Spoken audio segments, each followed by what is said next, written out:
పుస్తకంలోనికి వెళ్ళి ఒకనాటి ఇశ్రాయేలీల ప్రయాణపు గాథను తెలుసుకోవడానికి ఆశ కలిగి ఆసక్తి కలిగి ఎదురు చూస్తున్న మీ పిల్లలందరి విషయమే సంతోషపడుతూ నేటికి మీరు దాచి ఉంచిన సంగతులను మీ పిల్లలకు బయలుపరిచి వారి జీవితాలను సరిచేసుకోవటానికి సహాయం చేయమని క్రీస్తునామని ప్రార్థన అడుగుతున్నాము తండ్రి, ఆమెన్. ప్రభునందు ప్రియమైన దేవుని పిల్లలారా, దయచేసి గమనించండి. ఈరోజు కూడా మోటివ్ మీడియా అనేటువంటి ఛానల్లో లైవ్ ఇవ్వటం జరుగుతుంది. దయచేసి ఈ విషయాన్ని మీరు గమనించండి. అలానే ఈ విషయాన్ని మీ స్నేహితులకు, ఆత్మీయులకు అందరికీ తెలియచేయండి. బైబిల్ వరల్డ్ ఛానల్ మరికొన్ని కారణాల వలన అందులో లైవ్ ఇవ్వటానికి సాధ్యపడటం లేదు. కనుక మోటివ్ మీడియా నిన్న ఏ ఛానల్లో అయితే లైవ్ ఇవ్వటం జరిగిందో అదే ఛానల్లో ఈరోజు కూడా మరి లైవ్ ఇస్తున్నాం. కనుక దయచేసి ఈ విషయాన్ని మీ ఆత్మీయులకు అందరికీ కూడా తెలియచేయవలసిందిగా కోరుతున్నాను. అలానే మోటివ్ మీడియా అనేటువంటి ఛానల్ యొక్క పేరు కూడా డాక్టర్ ఉపేంద్ర అనేటువంటి పేరుగా దాన్ని మార్చడం కూడా జరిగింది. ఓకే, ఈ విషయాన్ని మీరు గమనించండి. ఓకే, మీకు వచ్చినటువంటి లింక్ ఏదైతే ఉందో వాట్సాప్లో దీన్ని మీరు అనేక మందికి షేర్ చేయండి. అలానే ఈ మెసేజెస్ అన్నీ కూడా మరలా వెంటనే రేపు మార్నింగ్ వరకు మామూలుగా మన ఛానల్ బైబిల్ వరల్డ్ ఛానల్ ఏదైతే ఉందో ఆ ఛానల్లో మరలా అప్లోడ్ చేయడం జరుగుతుంది. రాత్రి మెసేజ్ మీరు లైవ్ వచ్చేసి మోటివ్ మీడియాలో చూశారు, కానీ ఆ మెసేజ్ మరలా మార్నింగ్ అవర్స్లో ఈరోజు బైబిల్ వరల్డ్ మన రెగ్యులర్ ఛానల్ ఏదైతే ఉందో అందులో మరలా అప్లోడ్ చేశాం. అలానే ఇప్పుడు కూడా ఈ లైవ్ ద్వారా మీరు వింటున్నటువంటి ఈ మెసేజ్ కూడా లైవ్ అనంతరం మీకు ఈ ఛానల్లో మరలా మీకు దొరకదు. రేపు ఉదయానికి మరలా దీన్ని కూడా రెగ్యులర్గా మన బైబిల్ వరల్డ్ ఛానల్లో మళ్ళీ అప్లోడ్ చేయడం జరుగుతుంది. ఓకే, ఇక మన పాఠంలోనికి మనం వెళ్ళిపోదాం. ప్రియులారా, గత రాత్రి మనం 5వ భాగంలో ఇశ్రాయేలీల ప్రయాణం ప్రారంభం అని ఆపేశాం. ఇంతకు ఎక్కడి నుంచి వారి ప్రయాణం, ఎక్కడి వరకు, ఎంతకాలం? ఐగుప్తు నుంచి ప్రారంభమైంది. కనానుకు వారు చేరుకోవాలి. అయితే ఈ ఐగుప్తు నుంచి కనానుకు చేరుకోవడానికి వారికి పట్టిన కాలం 40 సంవత్సరాల కాలం. అంతకాలం ఎందుకు పట్టిందండి 40 సంవత్సరాలు అనే ఒక ప్రశ్న చాలామంది మదిని తొలిచేదిగానే ఉంటుంది. దీని వెనకాల ఒక సంఘటన, దీని వెనకాల ఒక ఇన్సిడెంట్ ఉంది. అదేంటో మనం ముందుగా తెలియాలి. లేదు అంటే ప్రయాణం ప్రారంభమైన తర్వాత నుంచి ప్రశ్నలు ప్రారంభమవుతుంటాయి. రెండవది ఏంటంటే మ్యాప్ మీకు చూపించినప్పుడు కూడా, ఇప్పుడు మ్యాప్ను మనం చూస్తాం, మ్యాప్ ద్వారా మన ప్రయాణాన్ని నేర్చుకుంటాం, ఇశ్రాయేల్ ప్రయాణాన్ని. ఆ మ్యాప్ చూస్తున్నప్పుడు మళ్ళీ ఐగుప్తు నుంచి కనానుకు పెద్ద దూరం ఉన్నట్టుగా కూడా మనకు అనిపించదు. దీనికి 40 years ఏంటని అది మరలా ప్రయాణం పూర్తయిపోయేంత వరకు మీ మనసులో అదొక పెద్ద ప్రశ్నగా ఉండిపోతుంది. అందుకే 40 సంవత్సరాలు అసలు ఎందుకు పట్టింది అనే విషయాన్ని మనం ముందుగా తెలుసుకుంటే ఆ తర్వాత ఇక ప్రయాణంలో ఇంకే విధమైనటువంటి డిస్టర్బెన్స్ అనేది మీకు ఉండదు. కనుక ఈరోజు మనం ప్రస్తుతానికి ముందుగా 40 సంవత్సరాల కాలం ఎందుకు, దీనికి సమాధానం బైబిల్లోనే సంఖ్యాకాండంలో మనం చూస్తాం. మనం సంఖ్యాకాండం 14వ అధ్యాయానికి వెళ్దాం. సంఖ్యాకాండం 14వ అధ్యాయం.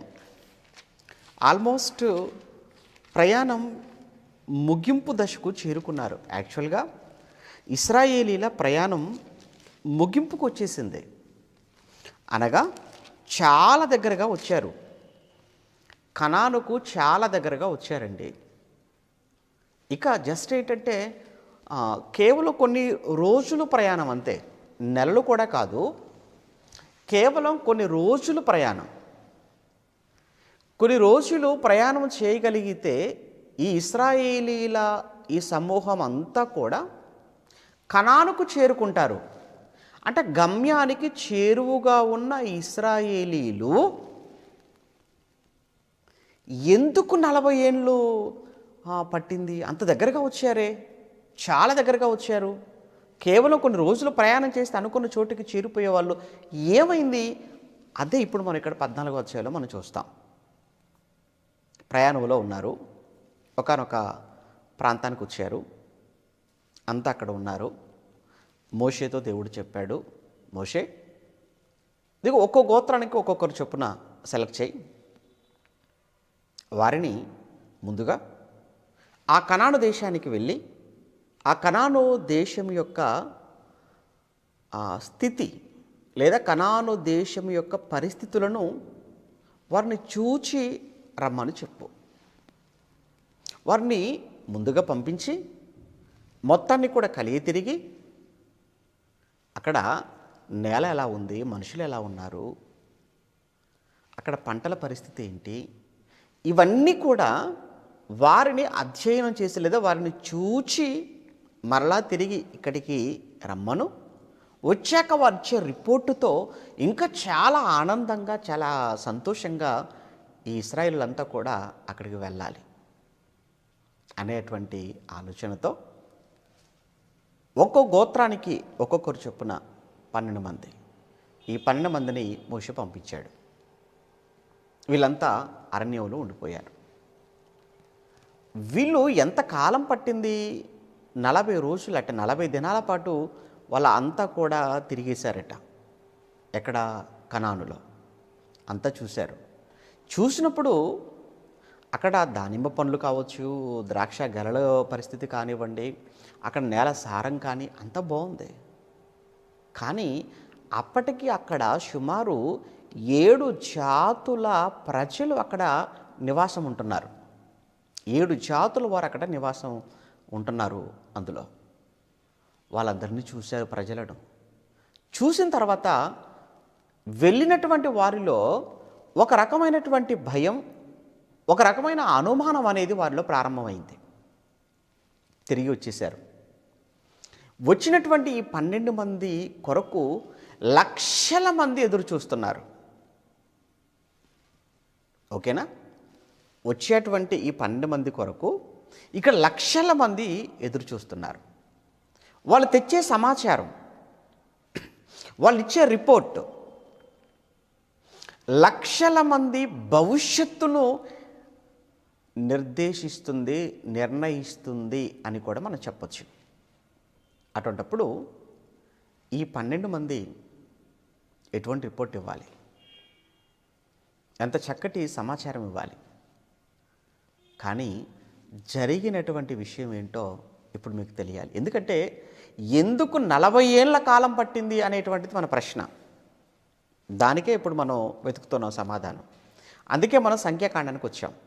ఈ సంఖ్యాకాండం 14వ అధ్యాయంలో మనం ఉన్నాం. రైట్. ఇప్పుడు సంఖ్యాకాండం 14వ అధ్యాయంలోనికి మనం వెళ్ళడానికి ముందు 13వ అధ్యాయంలో, సంఖ్యాకాండం 13వ అధ్యాయంలో ప్రారంభం నుంచి యెహోవా మోషేకు ఇలాగున సెలవిచ్చాను, నేను ఇశ్రాయేలీలకు ఇచ్చుచున్న కనాను దేశమును సంచరించి చూచుటకు నీవు మనుషుల్ని పంపు. వారి పితరుల గోత్రములలో ఒక్కొక్క దాని నుండి ఒక్కొక్క మనుష్యుని మీరు పంపాలి. వారిలో ప్రతివాడు ప్రధానుడై ఉండాలి. మరలా సుమి, అందులో ఒక్క గోత్రం నుంచి వెళ్ళేవాడు సామాన్యమైన వాడుగా ఉండకూడదు, ప్రధానుడై ఉండాలి. ఓకే, అంటే 12 మంది ప్రధానులను సెలెక్ట్ చేసుకోమన్నాడు. మోషే యెహోవా మాట విని పారాను అరణ్యము నుండి వారిని పంపెను. పారాను అరణ్యము నుండి పంపెను. ప్రియులారా, ఇక్కడ పారాను అరణ్యాన్ని మనం చూస్తున్నాం. చాలా అంటే అరణ్యాలకు ఆయా పేర్లు ఉండటం, అంటే చాలా పేర్లు కలిగిన అరణ్యాలు బైబిల్లో మనం చూస్తుంటాం. ఓకేనా? కొన్ని చెప్పమంటారా? సమయం వచ్చింది కాబట్టి కొన్ని పేర్లు నేను చెప్తుంటాను. మనం ఇక్కడ పారాను మనం చూస్తున్నాం కదా.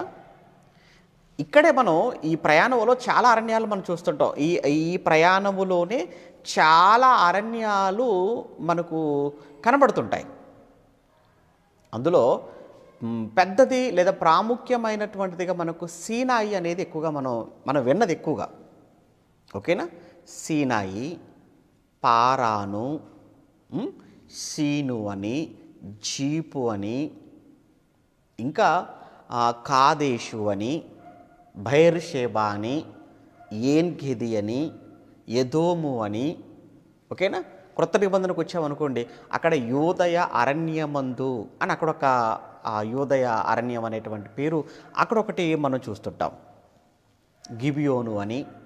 ఓకే, ఇవన్నీ కూడా ఏంటంటే అరణ్యాలు, అంటే నిర్జన ప్రదేశాలు.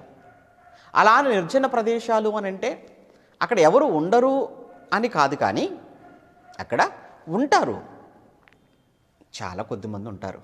ఇప్పుడు మనం కూడా నల్లమల్ల అని మనం మాట్లాడుతుంటాం.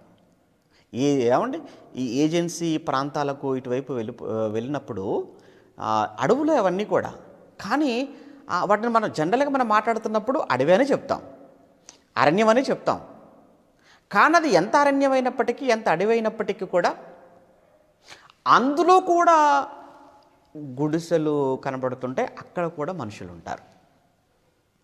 ఎక్కువగా మన ప్రాంతాల్లో చెంచులు కానివ్వండి, అలానే కోయవాళ్ళు కానివ్వండి, కొండరెడ్లు అని కానివ్వండి, వీళ్ళంతా కూడా ట్రైబల్స్ అంటుంటాం. అంటే ఆ ప్రాంతాలను మనం ఏమంటామంటే అరణ్య ప్రాంతాలని చెప్తుంటాం, అడవి ప్రాంతాలని చెప్తాం. అరణ్య ప్రాంతాలుగా, అడవి ప్రాంతాలుగా మనం మాట్లాడుతున్నప్పటికీ కూడా అందులో ఎవరున్నారు? మనుషులు నివాసం ఉంటున్నారు. అలానే ఇప్పుడు ఇక్కడ మనం మాట్లాడుకుంటున్న అరణ్యం పారాను. ఈ పారాను అరణ్యంలో ఉన్న సమయంలో దేవుడు మోషేకి ఇచ్చినటువంటి ఆజ్ఞగా ఇక్కడ మనకు కనబడుతుంది. అయ్యా, ఒక గోత్రం నుంచి ఒక ప్రధానిని నువ్వు సెలెక్ట్ చేసుకో, వారిని అక్కడికి పంపించాలి, ఎక్కడికి? కనానికి పంపించేసేయాలి. ఇప్పుడు అది జరుగుతుంది. ఓకేనా?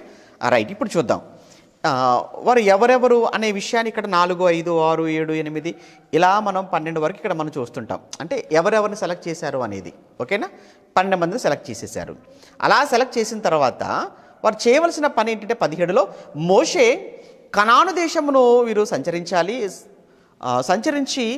సంచరించి చూచుటకు వారిని పంపినప్పుడు వారితో ఇట్లనను, ఇదిగో మీరు ధైర్యం తెచ్చుకోండి, దాని దక్షిణ దిక్కున ప్రవేశించి ఆ కొండ ఎక్కి ఆ దేశం ఎట్టిదో, దానిలోని నివసించు జనము బలము గలదో బలము లేనిదో, కొంచెమైనదో లేదా విస్తారమైనదో, వారు నివసించు భూమి ఎట్టిదో, అది మంచిదో చెడ్డదో, వారు నివసించు పట్టణములు ఎట్టువో, వారి గుడారములో నివసించుదరా లేదా కోటల్లో నివసించుదరా, ఆ భూమి సారమైనదా నిస్సారమైనదా, దానిలోని చెట్లు ఉన్నవా లేవా, మరియు మీరు ఆ దేశపు పండ్లలో కొన్ని తీసుకొని కూడా రండి, ఆ ద్రాక్షల ప్రథమ పక్వకాలము కాబట్టి మీరు వెళ్ళి ఆ సీను అరణ్యము మొదలుకొని, చూసారు ఇక్కడ ఒక అరణ్యం కనబడుతుంది, మరలా సీను అరణ్యం అనేది మనకి ఇక్కడ కనబడుతుంది. ఓకే, ఆ సీను అరణ్యము మొదలుకొని హమాతుకు పోవు మార్గము రెహోబు వరకు దేశ సంచారము చూచిరి. వారు దక్షిణ దిక్కున ప్రయాణం చేసి హెబ్రోన్ అంటే మొత్తానికి వచ్చేసారనమాట, కనానికి వచ్చేసారు. వారు హెబ్రోనుకు వచ్చిరి. అక్కడ అనాకీయులు, అహీమాను, షేషయి, తల్మయి అను వారుండిరి. ఆ హెబ్రోను ఐగుప్తులో సోయను కంటే 7 ఏళ్ళు ముందుగా కట్టబడెను. వారు ఎష్కోలు లోయలోనికి వచ్చి అక్కడ ఒక గెలగల ద్రాక్ష చెట్టు యొక్క కొమ్మను కోసి దండెతో 2 మోసిరి. మరియు వారు కొన్ని దానిమ్మ పండ్లను, కొన్ని అంజూర పండ్లను తెచ్చిరి. ఇశ్రాయేలీలు అక్కడ కోసినటువంటి ద్రాక్ష గెలను బట్టి ఆ స్థలమునకు ఎష్కోలు లోయ అని పేరు పెట్టబడెను. ఎష్కోలు అనగానే ద్రాక్ష గెల అని అర్థం. వారు 40 దినములు ఆ దేశమును సంచరించి చూచి తిరిగి వచ్చిరి. 40 దినములు ఆ దేశమును వారు సంచరించి చూచి వారు తిరిగి వచ్చిరి అన్న మాట అక్కడ మనం చదువుకుంటున్నాం. రైట్. అట్లు వారు వెళ్ళి పారాను అరణ్యమందలి కాదేశులోనున్న, అంటే వీళ్ళు వచ్చేటప్పటికి పారాను అరణ్యంలోనే ఉన్నారు. పారాను అరణ్యముల్లో మోషే ఇశ్రాయేలీలు అందరూ కూడా ఎక్కడున్నారట? కాదేశులో ఉన్నారు. గమనించండి, పారాను అరణ్యములో కాదేశు అనేటువంటి ఆ చోట వాళ్ళంతా ఉన్నారు. సర్వ సమాజాన్ని వాళ్ళంతా కూడా కూర్చోబెట్టారు. వారు తెచ్చిన సమాచారాన్ని వాళ్ళు వినటానికి సిద్ధంగా ఉన్నారు. వారు తెచ్చిన పనులన్నీ వాళ్ళకు చూపించారు. వారు అతనికి తెలియపరిచినది ఏమనగా, నీవు మమ్మల్ని పంపిన దేశమునకు మేము వెళ్ళాము. అది నిజమే, మీరు అన్నట్టుగా అది పాలు తేనెలు ప్రవహించు దేశమే. ఇదిగో దాని పండ్లే మేము తీసుకుని వచ్చాము ఇప్పుడు ఇవి. అయితే ఆ దేశంలో నివసించే జనులు మాత్రం చాలా బలవంతులు. అయ్యా, నువ్వు చెప్తున్నావే పాలు తేనెలు ప్రవహించు దేశము, నువ్వు అన్నావు కదా, రైటే. దానికి సాక్ష్యంగా ఇదిగో మేము తీసుకుని వచ్చినటువంటి దానిమ్మ పండ్లు. పాలు తేనెలు ప్రవహించు దేశము అనగానే అక్కడ పాలు తేనె ఏదో కారిపోతుంటుంది లేకపోతే ప్రవహిస్తుంటుందని కాదు అక్కడ ఉద్దేశం. సారవంతమైన నేల, మంచి పంటలు పండేటువంటి నేల అని అర్థం. అందుకే చెప్పారు కదా, ఒక ద్రాక్ష గెలను ఇద్దరు మూసారు అని చెప్తున్నారు కదా.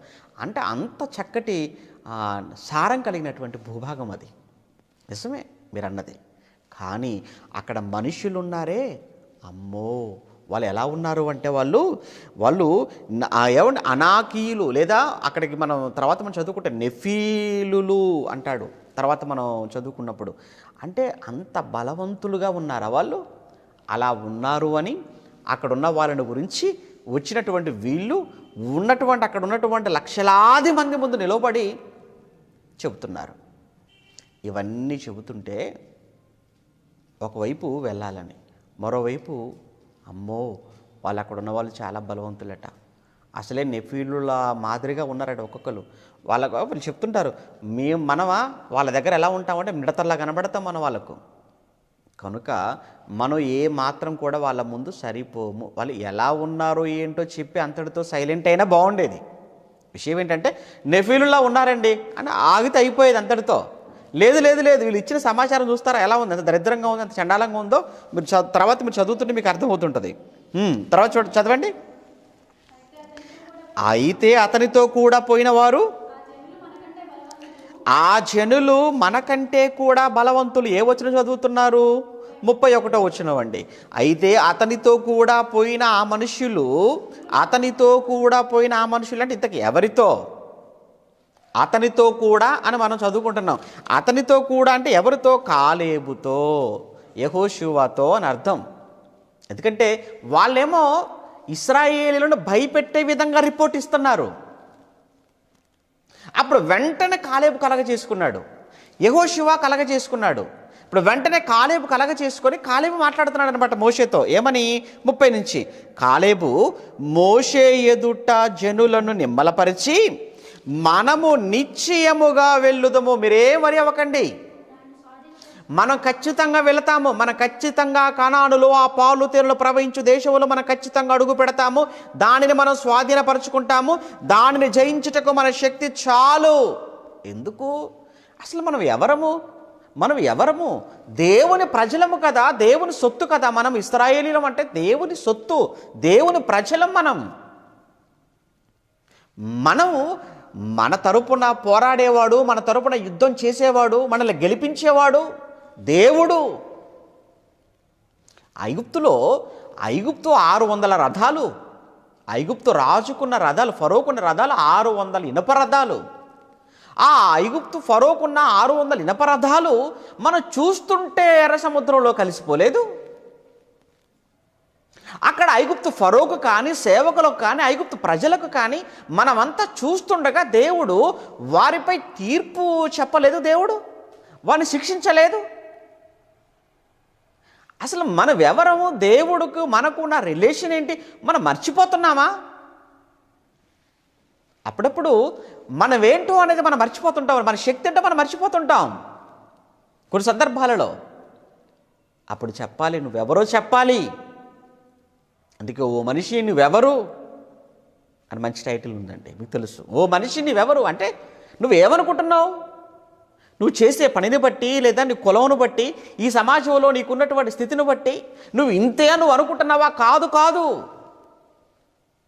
నువ్వు సాక్షాత్తు ముల్లోకాలను కలిగించి ముల్లోకాలను ఏకకాలములో ఏలుతున్న ముల్లోకాల చక్రవర్తి ఆయన కుమారుడు అన్న సంగతి నీకు తెలుసా? అంటే నువ్వెవరో నువ్వు మర్చిపోతున్నావు, నీ గతం మర్చిపోతున్నావు, నీ భవిష్యత్తును మర్చిపోతున్నావు.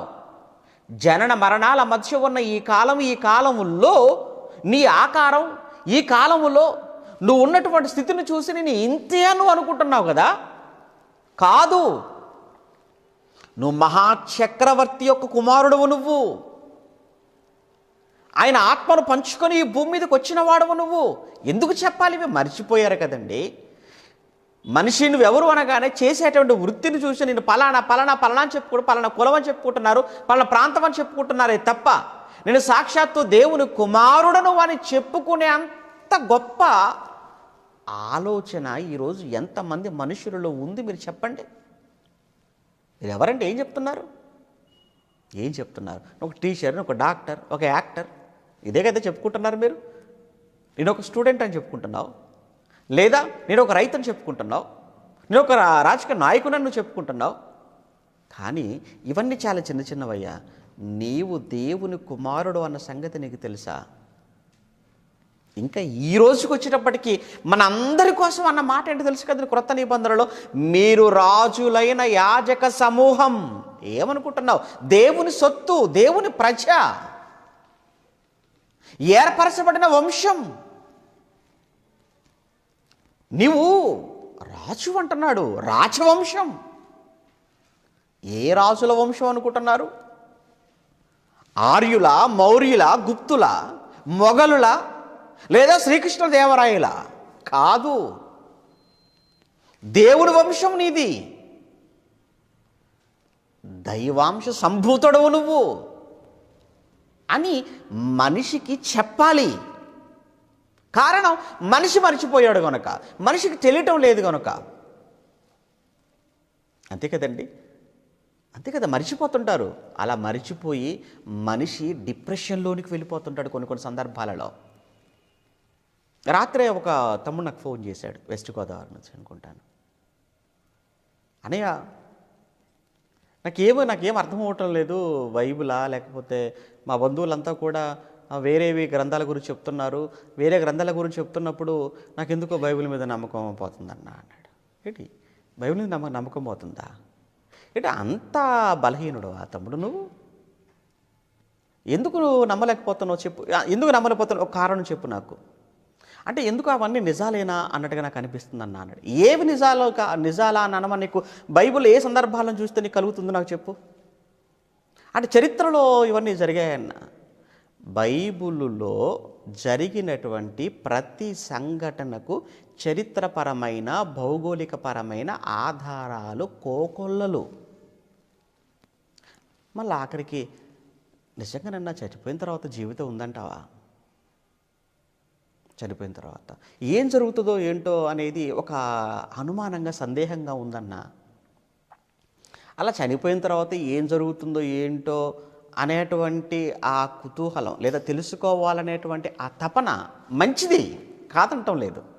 కానీ దాన్ని తెలుసుకోవడానికి చావాలనుకుంటున్నావు ఏంటమ్ము నువ్వు? చావాలనుకుంటున్నావు ఏంటి తెలుసుకోవడానికి? ఒకవేళ చావాలనుకుంటే నీకు అంతా తెలిసిపోద్ది, కానీ మాకు చెప్పడానికి నువ్వు రాలేవు కదా, మరలా నువ్వు ఉండవు కదా. ఎందుకంటే కృష్ణా జిల్లా ఉయ్యూరు అనుకుంటానండి. కృష్ణా జిల్లా ఉయ్యూరులో కూడా ఒక సంఘటన జరిగింది, ఒక 5-6 సంవత్సరాల క్రితం అనుకుంటాను. బ్యాంకులో పనిచేస్తుంటాడు అతను, జాబ్ అంటే బ్యాంక్ జాబ్ చేసేవాడంటే మంచి చదువుకున్నవాడే కదా. క్యాషియర్ కన్నా ఏదో పని చేస్తుంటాడు అతను, బ్యాంక్ ఎంప్లాయీ. ఆడికి ఏంటో చాలా రోజులుగా వస్తున్నాడు, వెళ్తున్నాడు, డ్యూటీకి వస్తున్నాడు, వెళ్ళిపోతున్నాడులే, కానీ ఏమంటే మానసికంగా చాలా స్ట్రగుల్ అవుతున్నాడు. ఏంటంటే అసలు ఈ జననం ఏంటి, మరణం ఏంటి, పుట్టుకేంటి, చావు ఏంటి, అసలు చావు తర్వాత ఏంటి, అసలు ఏముంది ఏంటి అనేది తినేస్తుందట వాడిని. మరి చావు తర్వాత ఏముందో ఏంటో తెలుసుకోవాలి అని అంటే ఎవరినో అడగటం ఎందుకండి? చక్కగా ఏమంటే బైబిల్ దగ్గర కూర్చుంటే, లేదా బైబిల్ తెలిసిన వాళ్ళని అడిగితే ఏం పోయింది చెప్పండి. ఏంటో తెలుసుకోవాలనుకున్నాడట. ఏం చేశాడనుకుంటున్నారు? తెలుసుకోవాలనుకొని లేచాడు, ఉదయం లేచాడు, అదే అనుమానంతో లేచాడు. లేదు ఈరోజు ఎలానైనా తెలుసుకోవాలనుకున్నాడు. ఏమండి ఫ్యానుకు తాడు అది కాస్త మెడలో ఊరి చనిపోయాడు. తెలిసిపోయిందా? తెలిసిపోయింది. వెళ్ళాల్సిన చోటుకి వెళ్ళిపోయాడు. అంతెందుకండి, కొన్ని సంవత్సరాల క్రితం, బహుశా మీకు చాలాసార్లు చెప్పుంటాను, హైకోర్టులో అడ్వకేట్ అండి ఒకతను. హైకోర్టులో అడ్వకేట్. మీరు చూడండి, ఇక హైకోర్టు అడ్వకేట్ అంటే ఏమంటే మామూలు విషయం కాదు కదండి అది. అనంతపురం జిల్లాకు చెందిన వ్యక్తి అండి అతను. చాలా ఏమంటే అప్పటికే అతను చాలా లా ఏమంటే అంటే అప్పటికి ఏమంటే 10th, ఇంటరు, డిగ్రీ ఎన్నో పుస్తకాలు చదివేసి ఉంటాడు కదా. ఆ తర్వాత మళ్ళీ లాకు సంబంధించినవి కూడా ఎన్నో చదివేసి ఉంటాడు కదా. ఎంతోమంది కేసులు వాదించుంటాడు కదా. కానీ అతనికి కూడా ఒక ప్రశ్న బాగా ఏంటంటే తినేస్తుంది. అదే చచ్చిపోయిన తర్వాత ఏంటి, అసలు ఏంటి, చనిపోయిన తర్వాత ఏం జరుగుతుందని అప్పటికి చాలా పుస్తకాలు చదివేశాడట. కానీ తనకు ఎందుకో సాటిస్ఫై కాలేకపోయాడు. అలానే చాలామంది దగ్గరికి వెళ్ళాడట, అడిగాడట. కానీ వాళ్ళు చెప్పిన వాటితో తను అతృప్తి చెందలేదండి. ఇక ఆఖరిగా అనుకున్నాడట, నేనే తెలుసుకుంటాను అనుకున్నాడు. తెలుసుకుంటానని ఏం చేసావు? రీసెర్చ్ చేశాడా? ఏమీ లేదు. ఒకరోజు చక్కగా ఏమంటే వస్తున్నటువంటి ట్రైన్కి, వేగంగా వచ్చే ట్రైన్కి ఎదురుగా వెళ్ళాడు, పట్టాల మీద చనిపోయాడు. భార్య విధవరాలైపోయింది, పిల్లలు తండ్రి లేనివాడు అయిపోయారు, తల్లిదండ్రులు కొడుకు లేనివాడిగా మారిపోయాడు. ఏంటి తెలుసుకోవాలంటే చావు తర్వాత ఏముందో తెలుసుకోవాలంటే చావాలా? కరెంట్ ఎలా ఉంటుందో తెలుసుకోవాలంటే షాక్ కొట్టాలా నీకు? అప్పుడు కానీ తెలియదా నీకు? ఏంటండి ఇలా ఉన్నారు? అంటే మర్చిపోతున్నారా ఏంటి అని అంటే, ఎందుకో బైబిల్ చేత పట్టుకున్నాడు, ఫోన్ చేసి అన్నయ్య ఎందుకో డౌట్గా ఉందన్న అంటాడు. అంటే నీవు నమ్మిన నీ బైబిల్ మీద నీకే నమ్మకం లేదా? మర్చిపోతున్నావా బైబిల్ యొక్క గొప్పతనాన్ని? ఎన్నిసార్లు వినలేదు? అలానే మనిషి తను ఎందుకు మనిషి యొక్క పుట్టుకకు ముందు, మనిషి యొక్క మరణం తర్వాత, ఈ జనన మరణాల మధ్య జీవిత కాలాన్ని చెప్పటం అనేది పెద్ద విషయం కాదండి.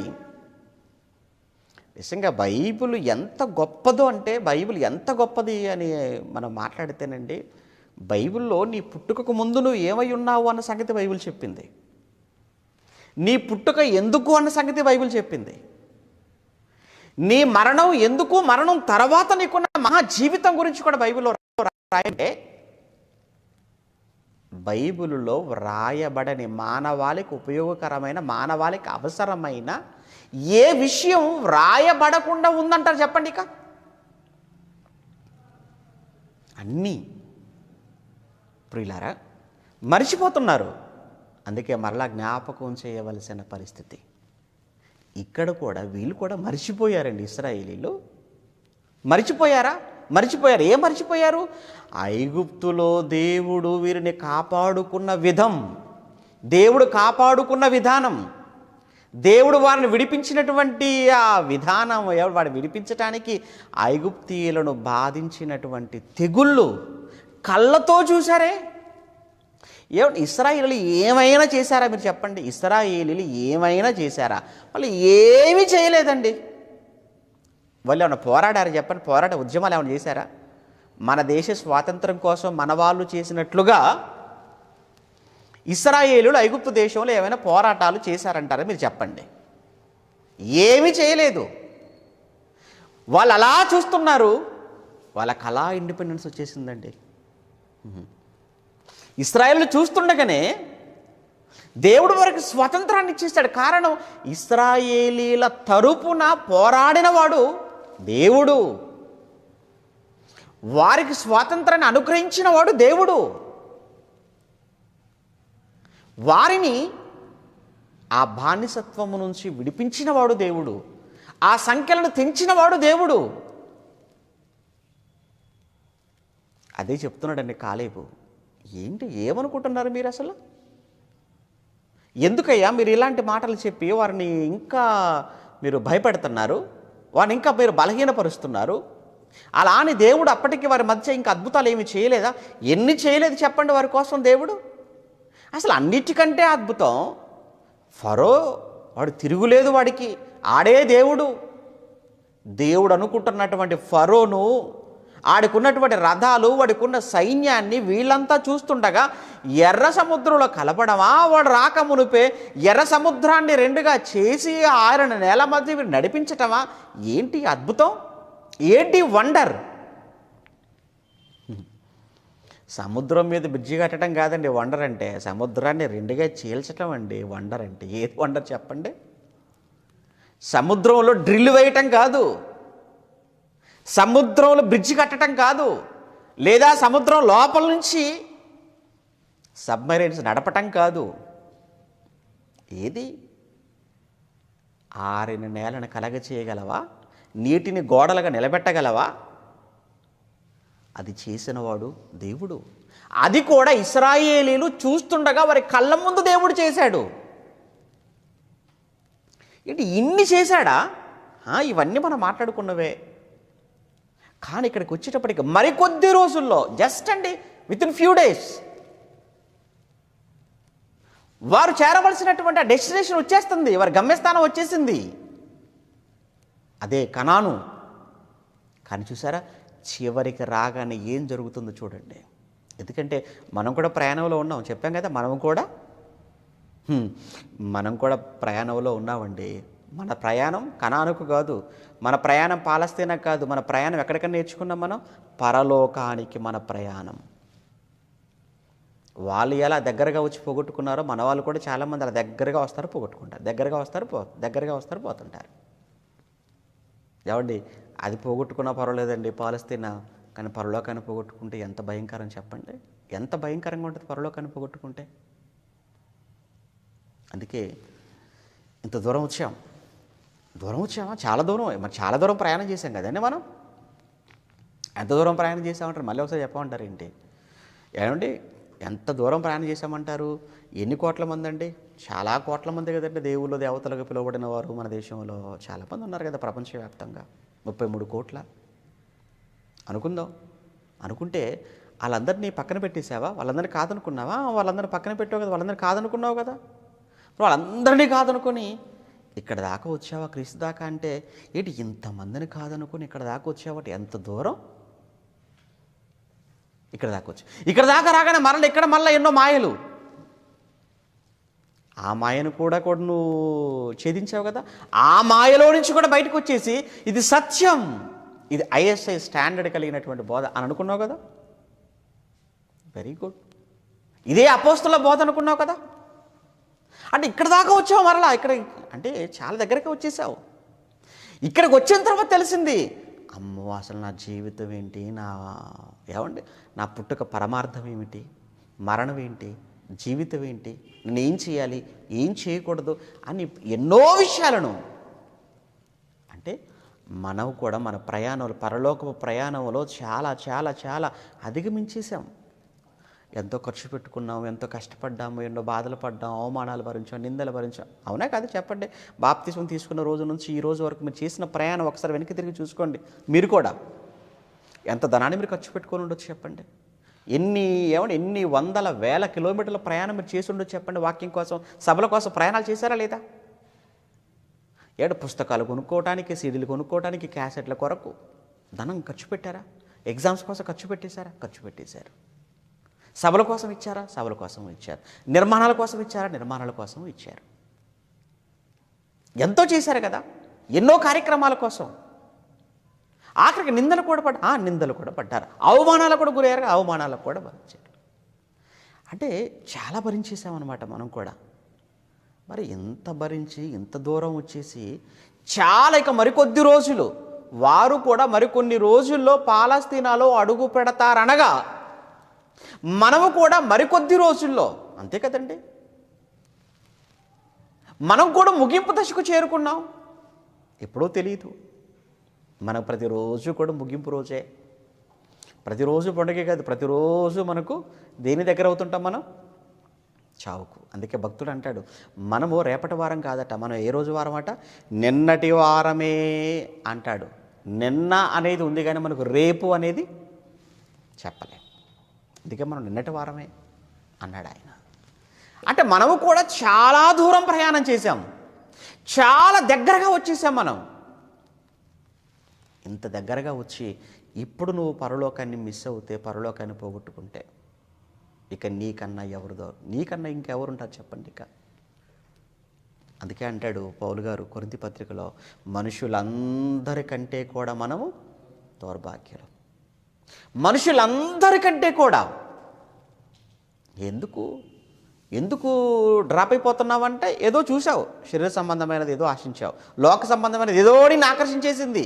శరీర సంబంధమైన లోక సంబంధమైన ఏదో ఒక ఆశకు నువ్వు లొంగి ట్రాక్ తప్పేశావు. మనం రేపు మాట్లాడుకుంటాం తిమోతి పత్రికలో. ఏమండి, పౌలు గారితో చివరి వరకు ఉన్నాడండి, కానీ లాస్ట్ అవర్లో పోగొట్టుకున్నాడండి పౌలు గారిని పోగొట్టుకున్నాడండి. పౌలు గారిని పోగొట్టుకున్నాడు.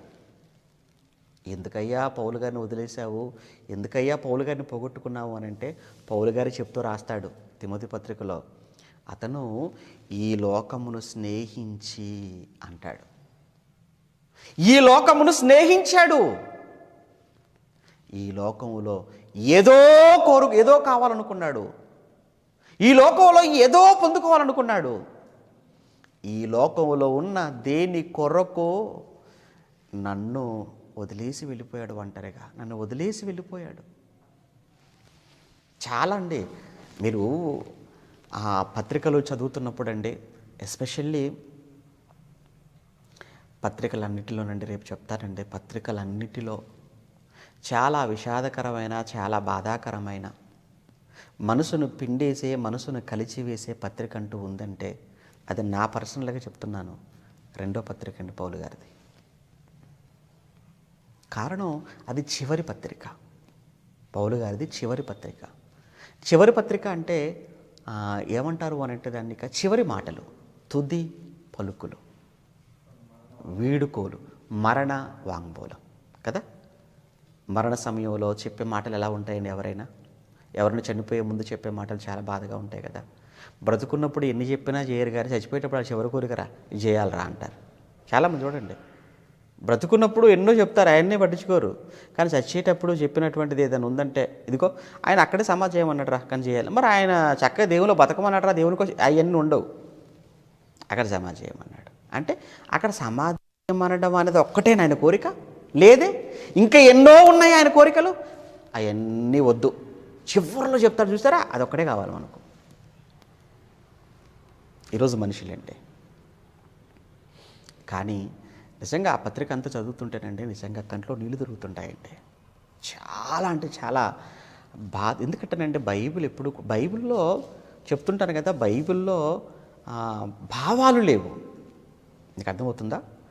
బైబిల్లో భావాలు లేవు, బైబిల్లో ఎక్స్ప్రెషన్స్ లేవు, బైబిల్లో ఫీలింగ్స్ లేవు. మరి బైబిల్లో ఏమున్నాయంటే మాటలే ఉన్నాయి అంతే, వాక్యాలు ఉన్నాయి. మరి బైబిల్లో ఉన్న వాక్యాలకు, బైబిల్లో ఉన్న మాటలకు ఎక్స్ప్రెషన్స్ ఎవరివ్వాలి? బైబిల్లో ఉన్న మాటలకు ఫీలింగ్స్ ఎవరు ఇవ్వాలి? మనం. ఏమండి, ఒక డైరెక్టర్ గారు సినిమా రాసేటప్పుడు ఆయన కేవలం డైలాగ్సే రాసుకుంటూ వెళ్ళిపోతుంటాడు, అంతే కదండి, స్క్రిప్ట్ రాసుకుంటాడు. ఇప్పుడు ఆ స్క్రిప్ట్ చదువుతున్నప్పుడు మనకి ఏమనిపించదు, కానీ సినిమా చూసేసరికి అమ్మో అంటే, ఇప్పుడు స్క్రిప్ట్కి సినిమాకి ఏంటి తేడా? స్క్రిప్ట్ ఏమో ఓన్లీ రిటర్న్గా కనబడుతుంది మనకు, సినిమా వచ్చేసరికి ఎక్స్ప్రెషన్స్తో కనబడుతుంది. అక్కడ స్క్రిప్ట్ చదువుతున్నప్పుడు పెద్దగా మనకు అనిపించదు, కానీ అది మన కళ్ళ ముందుకు వచ్చేటప్పటికి అంటే ఏం చేశాడనమాట డైరెక్టరు, ఎక్స్ప్రెషన్స్ పలికించాడు. అలానేనండి బైబిల్ కూడా మనం చెప్పేటప్పుడు, బైబిల్ బోధించేటప్పుడు, బైబిల్ చదివేటప్పుడు కూడా విత్ ఎక్స్ప్రెషన్స్, ఫీలింగ్స్. అంటే అక్కడ మనమే ఉన్నాం, అది మనకే జరుగుతుంది. అలానే ఈ సమాజానికి మనం చెప్పాలి. అందుకే పౌలు తిమోతికి రాస్తూ చెప్తుంటాడు కదా, దైవావేశము వలన కలిగిన ప్రతి లేఖనం, దైవావేశము వలన కలిగిన ప్రతి లేఖనం అంటే దేవుని ఆవేశములో నుంచి వచ్చినటువంటి లేఖనం. ఆవేశం ఎప్పుడండి? ఎవరికైనా ఆవేశం ఎప్పుడు కలుగుతుంది చెప్పండి? ఆవేశం చెప్పిన మాట విన్నప్పుడు కలగదు ఎవరికి ఆవేశం. చెప్పిన మాటను ప్రక్కన పెట్టి లోబడక తిరగబడినప్పుడు అప్పుడే కదండి మనిషికి ఆవేశం, కోపం అనేది. అంటే బైబిల్ అసలు దేవుడు ఇవ్వటంలో ఉన్న ఉద్దేశమే మనుషులంతా కూడా చెడిపోయి మార్గం తప్పి దేవునికి అవిధేయులుగా మారి దేవుని చాలా ఆవేశపెట్టారు, చాలా దుఃఖపెట్టారు ఆయన్ని. అందుకే వెంటనే చేయాల్సి వచ్చింది. చట్టాలు ఎప్పుడు చేస్తుంటారు? నిర్భయ చట్టం ఎప్పుడు చేశారు? భయంకరమైన సంఘటన జరిగిందండి. ఢిల్లీలో 2012 డిసెంబర్ మాసంలో ఢిల్లీలో ఎంత ఘోరం ఉండేది, ఎంత దారుణం. అత్యాచారం అంటే అంతకుముందు కూడా జరగలేదు. మరి అప్పుడు ఎందుకు చేయలేదు చట్టం? అంతకుముందు జరగలేదు దేశంలో అత్యాచారాలు జరిగాయి, కానీ అప్పుడే ఎందుకు చేశారు? అమ్మో, ఇది చాలా ఘోరం అండి, చాలా భయంకరం అండి, చాలా భయంకరం. చాలా ఘోరమైన అత్యాచార సంఘటన జరిగింది కనుక ఇమీడియట్గా ఇటువంటిది మరొకటి జరగకుండా ఉండాలి అని అంటే వెంటనే చట్టం చేయాలి. చేశారు, నిర్భయాన్ని పెట్టారు. దిశ చట్టం చేశారు కదా లాస్ట్ ఇయర్ మన దగ్గర కూడా. ఎందుకు చేశారు దిశ చట్టం? చాలా ఘోరం అండి, అది కూడా చాలా భయంకరం అండి. అందుకే చేశారు. అంటే ఎందుకు చేస్తున్నారు ఈ చట్టాలు? మీకు అర్థం కావాలి ఎందుకు ఇలాంటి చట్టాలు చేస్తున్నారు. ఆవేశం, బాధ, దుఃఖం, వేదన. దేవుడు కూడా పాత నిబంధన చట్టం ఎందుకు ఇచ్చాడనుకుంటున్నారు? అలానే క్రొత్త చట్టం ఇది ఎందుకు ఇచ్చాడనుకుంటున్నారు? పాత చట్టమైనా కొత్త చట్టమైనా ఎందుకు చేశాడు? చట్టం ఎందుకు చేశాడు? ఆవేశం. అటువంటప్పుడు దేవుని ఆవేశాన్ని ఎలా చెప్పాలి, ఎలా చూపించాలి సమాజానికి? ఆయన బాధను ఎలా చూపించాలి, ఆయన కోపాన్ని ఎలా చూపించాలి? ఇవేవి లేకపోతే ఎక్స్ప్రెషన్స్ మనం ఇవ్వాలి. ఏమండి, చదువుకుంటూ వెళ్ళిపోయాం అనుకోండి, ఉపయోగం లేదండి. బైబిల్ చదువుకుంటూ వెళితే బైబిల్ చదవటం వల్ల ఉపయోగం లేదు. అందుకే ఆయన అంటాడు ధ్యానం. ధ్యానం అంటే ఎప్పుడు చేస్తుంటాము అంటే నీ మనసు అంతా, నీ కాన్సన్ట్రేషన్ అంతా నువ్వు చదువుతున్న వాక్యం మీదనే పెట్టాలి. అప్పుడు అలా నువ్వు నీ మనసంతా కూడా నువ్వు చదువుతున్న మాటల మీద నువ్వు పెట్టినప్పుడు అప్పుడు నువ్వు ఫీల్ అవుతుంటావు. అప్పుడు నీలో మార్పు ప్రారంభం అవుతుంది. అప్పుడు నీలో మార్పుకు రావటం ప్రారంభం అవుతుంది. ఒక మాట చెప్తుంటాను, బైబిల్లో ఉన్నవి ఒక్కొక్క మాట ఒక్కొక్క బుల్లెట్ లాంటివి. బైబిల్లో ఆది కాండం నుంచి ప్రకటన వరకు 66 పుస్తకాలలో దేవుడు వ్రాయించిన ప్రతి మాట ఒక్కొక్కటి ఒక్కొక్క బుల్లెట్. ఎందుకు ఈ బుల్లెట్ ఎందుకండి? గుండెలను చీల్చాలి, గాయం చెయ్యాలి. గుండెలను చీల్చేదిగా ఉండాలా? కానీ విషయం ఏంటంటేనండి, ఈ బుల్లెట్ గుండెలు చీల్చాలంటే బుల్లెట్గా ఉంటే గుండెల లోతుల్లోనికి వెళ్ళదు అది. మరి ఏం చేయాలి? దానికి వేగాన్ని జోడించాలి. మరి బుల్లెట్కి ఎప్పుడు వేగం వస్తుంది? దానిని తుపాకీలో పెట్టాలి, గన్లో పెట్టాలి. గన్లో లోడ్ చేసుకోవాలి. ముందు గన్లో ఏం లోడ్ చేసుకోవాలి? బుల్లెట్లన్నీ గన్లో లోడ్ చేసుకొని సరిగ్గా గురి చూసి ట్రిగర్ నొక్కితే అప్పుడు అనుకున్న లక్ష్యం నెరవేరుతుంది. సరిగ్గా గురిలోనికి వెళ్ళిపోతుంది, గురి వద్దకు. అలానే బోధకుడు, సేవకుడు అంటే గన్ లాంటివాడు. బుల్లెట్స్ ఎక్కడున్నాయి అంటారా? ఇగో బుల్లెట్స్ రెడీగా ఉన్నాయి, గన్నే లేదు. తుప్పు పట్టిన గన్లు అయిపోయాయి అన్నీ కూడా. అందుకే సరిగ్గా పేలట్లేదు. చెప్తున్నారు. మరి ఏది చేంజ్, ఏది మార్పేది? ఫెయిల్ అయిపోయాయి. ప్రియులారా, బైబిల్లో లోపం లేదండి, బుల్లెట్లో లోపం లేదు. లోపాలన్నీ ఎక్కడున్నదన్నమాట ఇప్పుడు మీకు అర్థమవుతుంది కదా. అంటే ఇవన్నీ కూడా ఏమైపోయాయి అనమాట, ప్రాబ్లం వచ్చింది. గన్లకు, తుపాకీలకు ప్రాబ్లం వచ్చేసాయి. తుప్పట్టిపోవచ్చు, వాడకుండా ఉండొచ్చు, అంతే కదండి. మరి అందుకే అన్నీ ఒకసారి రిపేర్ చేసుకోవాలి, ఆ తర్వాత లోడ్ చేసుకోవాలి, ఆ తర్వాత సరిగ్గా చూడాలి, ఆ తర్వాత సరిగ్గా విడిచిపెట్టాలి. అప్పుడండి హృదయంలోనికి దూసుకొని వెళ్ళిపోతుంది. పేతురు గారు భలేగా కొట్టాడండి ఆ రోజు. 3000 మంది టపా టపా టపా టపా టపా రాలిపోయారట పెంతెకోస్తు పండుగ రోజు. అంతే కదండి. పేతురు గారు నిలబడి ప్రసంగం చేస్తుంటానట, 3000 మంది. ఇప్పుడు మమ్మల్ని ఏం చేయమంటే చెప్పండి అన్నారట వచ్చేసి. అంతే, ఇంకా ఏం చేయమంటే చెప్పండి. ఇప్పుడు అంతే కదా, వాళ్ళే అంటారట, హృదయములో నొచ్చుకొని, దాని కింద మూల భాషలో పుట్టోట్లో కూడా ఏమంటాడు తెలుసా అండి, నరకబడిన వారు, పొడవబడిన వారై అన్నాడట. ఇంతకీ ఏంటి ఆయన వాక్యం చెప్తే పొడవబడిన వారు అంటున్నారేంటి? అంటే ఏదో వెళ్ళి వాళ్ళని ఏం చేసిందనమాట, పొడి చేసింది. ఇంతకీ ఏంటి పొడిచింది? వాక్యం, బుల్లెట్. మరి తుపాకీ ఏది? పేతురు గారు. భలే పేలాడండి నిజంగా పేతురు గారు. అపోస్తలులు, ఇక పౌలు గారు అయితే ఇక ఆయన AK-47 అయిపోయింది కదా. ఎక్కడ అడుగు పెట్టినా కానీ అక్కడ బాప్తిస్మాలే బాప్తిస్మాలే బాప్తిస్మాలే బాప్తిస్మాలే అంతే. ఇంకా మరి నువ్వెలా ఉన్నావు? మనం ఎలా ఉన్నాం చెప్పండి? మనం ఏం చేస్తున్నావు? ఏమైనా చేయగలుగుతున్నావా? మార్చగలుగుతున్నాం. ఇటు నుంచి అటు మారుస్తారు మన వాళ్ళు, అట్నుంచి ఇటు మార్చడం కాదు, అన్యుని క్రైస్తవుడిగా మార్చడం కాదు, క్రైస్తవుని అన్యుడిగా మార్చడంలో దిట్టయిపోయారు మన వాళ్ళంతా. ఇప్పుడు రివర్స్లో పని చేస్తున్నావేంటి? ఓరు బాబు, వాక్యం తెలియని వాడికి వాక్యం చెప్పి ఇందులోకి తీసుకురారా అంటే లేదు లేదు, ఇక్కడున్న వాడికి లేని మాటలు చెప్పేసి ఇక్కడి నుంచి బయటకు తీసుకెళ్ళిపోతుంటారు మన వాళ్ళు. ఎలా అయిపోయిందో చూశారండి క్రైస్తవ్యం. బాధండి కాదా? మరి ఎవరికి? దేవుడికండి. మీ వలన ఇలా చేసేవారి వలన ఎక్కువ బాధ దేవుడికి. దేవుని ఇంకా ఎక్కువ బాధ పెట్టిన వాళ్ళం అయిపోతున్నాం. ఏమండి, ఎక్కడుండిపోయాం మనం? ఎక్కడికి వచ్చేసాం?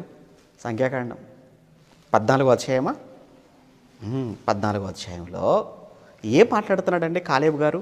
అని ఒకటే కదండి మాట్లాడుతున్నాడు. మర్చిపోయారండి వాళ్ళంతా మర్చిపోయారా? మర్చిపోయారు. మర్చిపోయి మాట్లాడుతున్నారండి.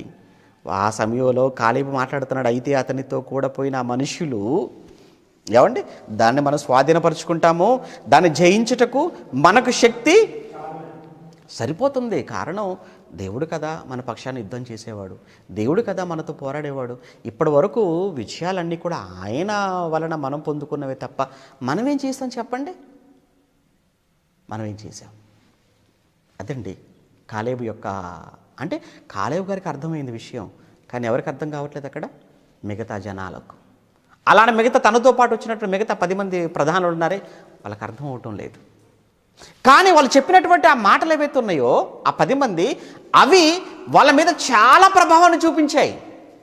ఎంత ప్రభావాన్ని చూపించేసాయి అంటేనండి, వచ్చిన వారు మరలా తిరిగి వెనకకు వెళ్ళిపోయే విధంగా. చెప్పాను కదా ఇప్పుడే, అట్నుంచి ఇటు తీసుకురావటం కాదు, ఇట్నుంచి అటు తీసుకెళ్ళిపోవటం.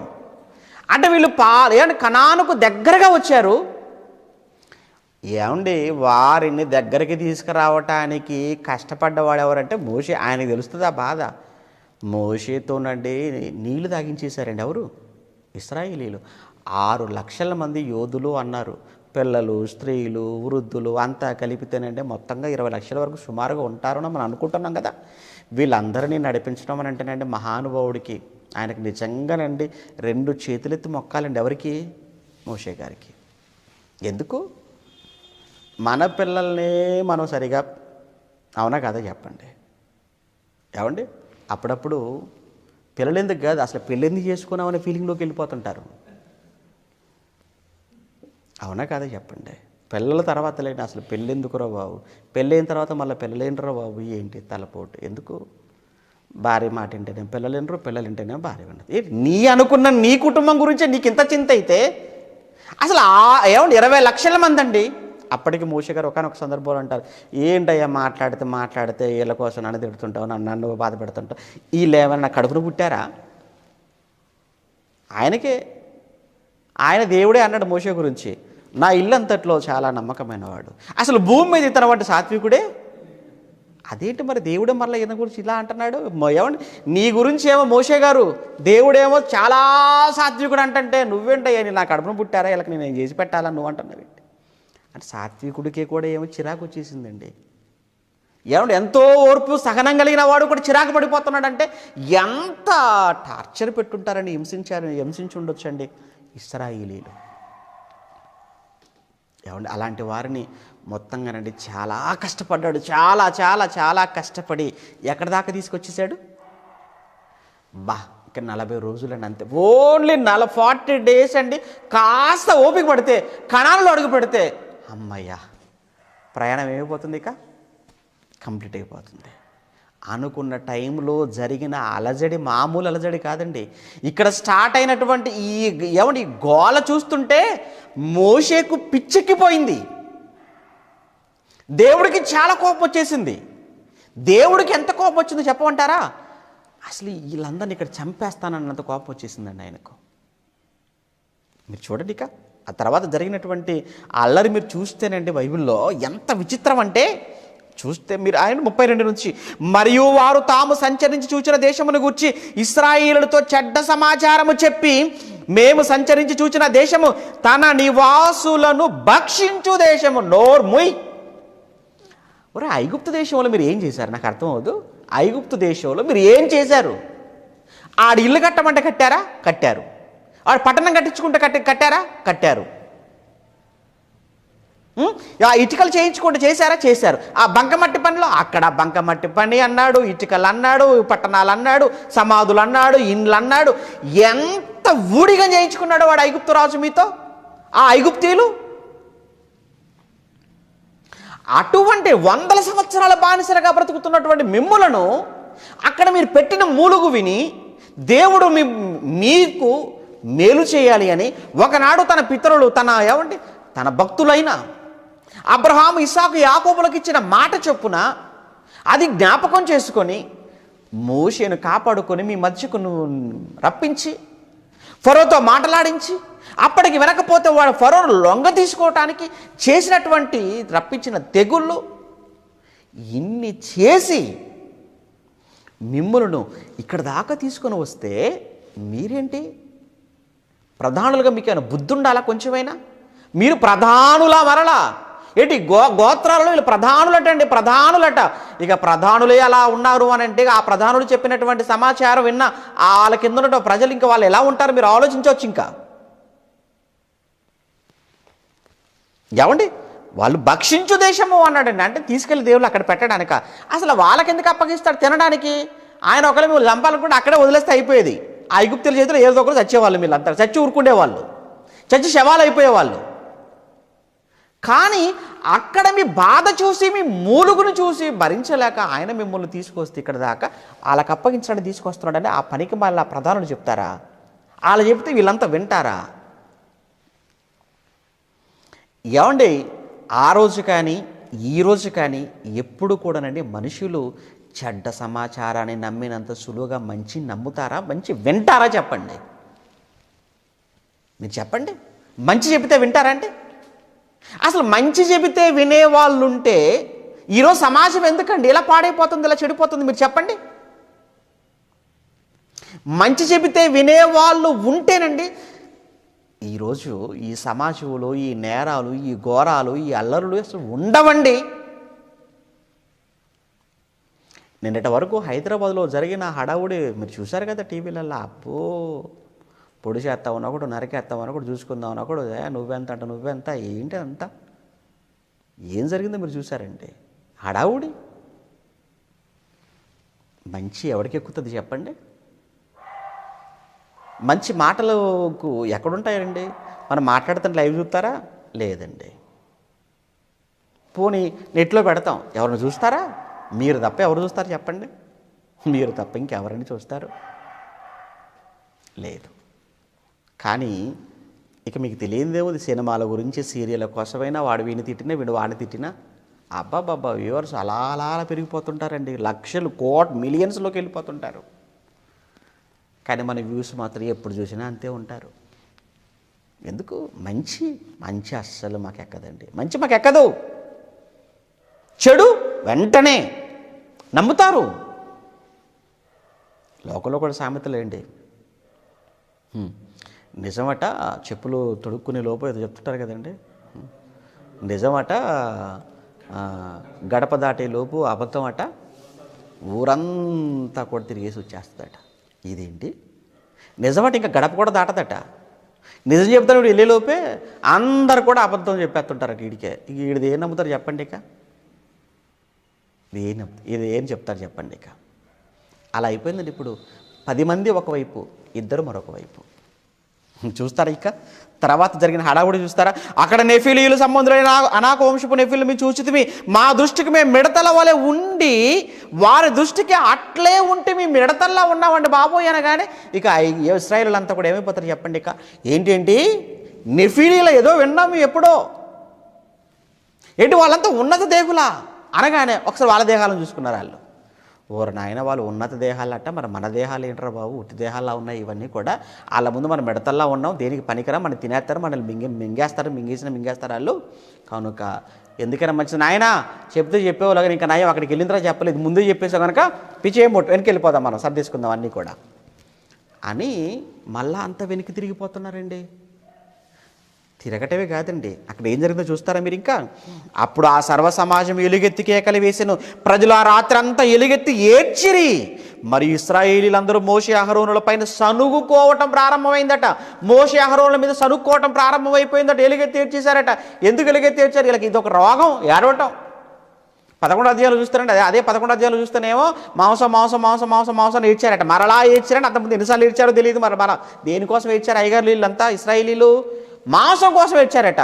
ఇదిగో మేము మాంసం తినక చాలా రోజులు అయిపోయింది, ఏంటి ఇంతవరకు కూడా మా పంట కింద ఇంకా ఏ మాంసం పడలేదు, మేము ఐగుప్తులో తిన్నటువంటి కీరకాయలు, దోసకాయలు, బీరకాయలు అని చెప్పి పెద్ద లిస్టే చెప్తుంటారండి అక్కడ.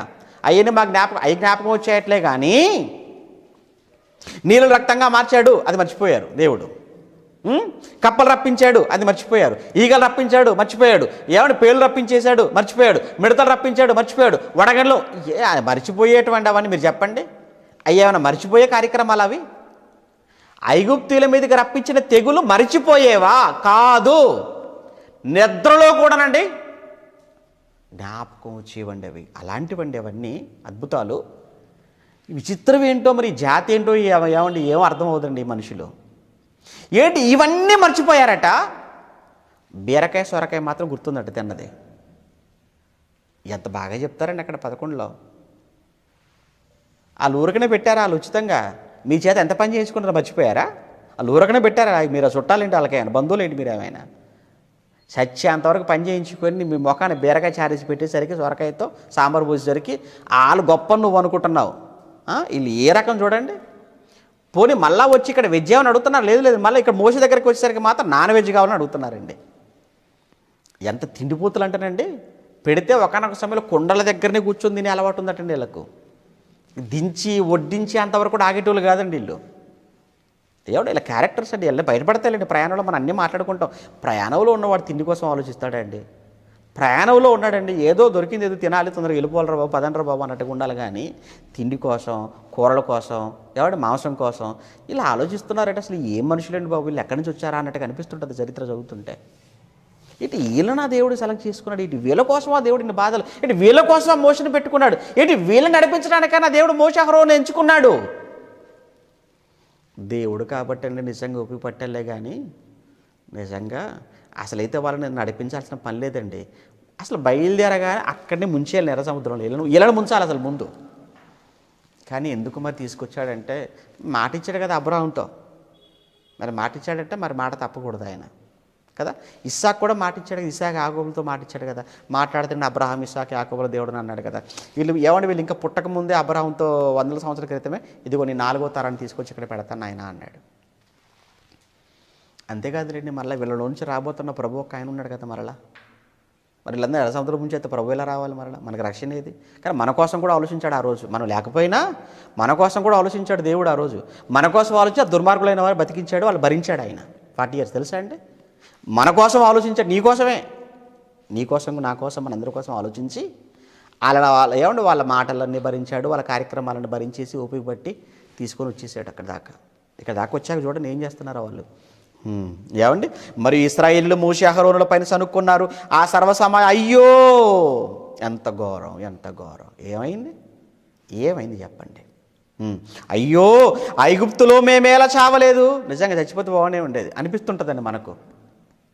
మేమేలా చావలేదు, ఆ ఈ అరణ్యములో మేమేలా చావలేదు, మేము కత్తి వాత పడినట్లు యెహోవా మమ్మల్ని ఈ దేశంలోనికి ఎలా తీసుకుని కత్తి అంటే ఏమన్నా ఆ ఇశ్రాయేలు దేశంలో ఉన్నటువంటి ఆ కనానులో ఉన్నటువంటి వాళ్ళ చేత అంటే మమ్మల్ని చంపడానికి తీసుకొస్తున్నాడా?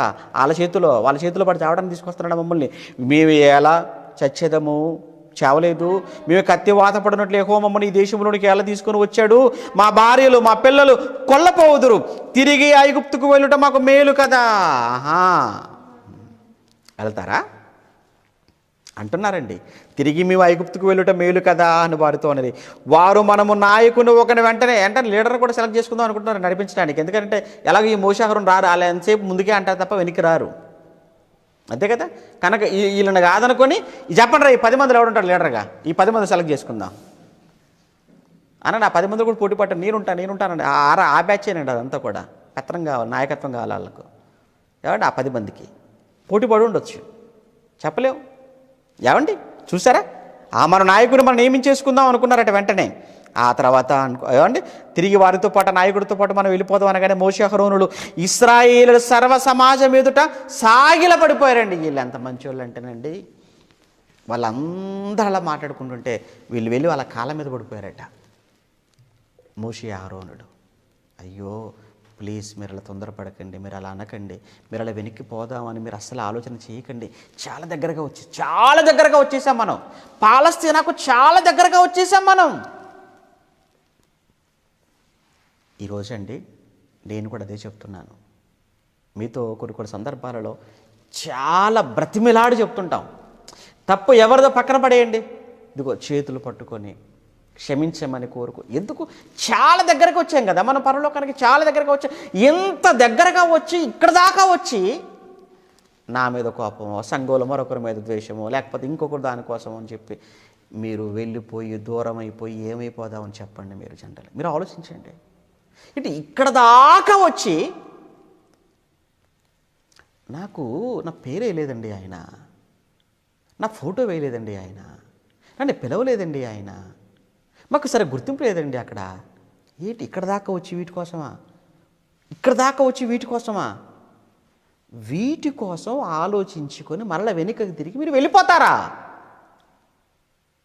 పోనీ నీకేం కావాలో చెప్పు, నీకేం కావాలి? ఒకవేళ నా వల్ల నువ్వు బాధపడు, పిలవలేదా, అయ్యో పిలిచేసేయండి. అప్పుడప్పుడు అంటుంటావు, అయ్యో వాళ్ళు పిలవండి, ఏముందండి పిలవండి అంటుంటావు. ఎందుకు?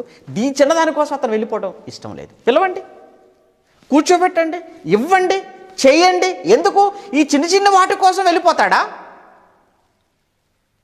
వద్దండి, రాజీ పడదాం, సమాధాన పడదాం, సరి చేసుకుందాం. కానీ మనం పోగొట్టుకుంటున్నది పరలోకాన్ని పోగొట్టుకుంటున్నాం. దాని విలువ నీకు ఇప్పుడు తెలియదు. పోగొట్టుకున్న మరుక్షణమే, అనగా నువ్వు మరణించిన మరుక్షణమే పరలోకపు విలువ ఏంటో నీకు అర్థమవుతుంది. పాతాళం ఎంత భయంకరంగా ఉంటుందో నువ్వు చూస్తుంటావు. అందుకే చెప్తుంటాం బ్రతిమలాడి. ఇక్కడ మోషే గారు కూడా అహరోను కూడా సాగిల పడిపోయారండి. వాళ్ళకేం బాధని చెప్పండి, వాళ్ళకేం బాధండి సాగిల పడాల్సిన బాధ? వాళ్ళేం తప్పు చేశారండి మోషే అహరోనులు?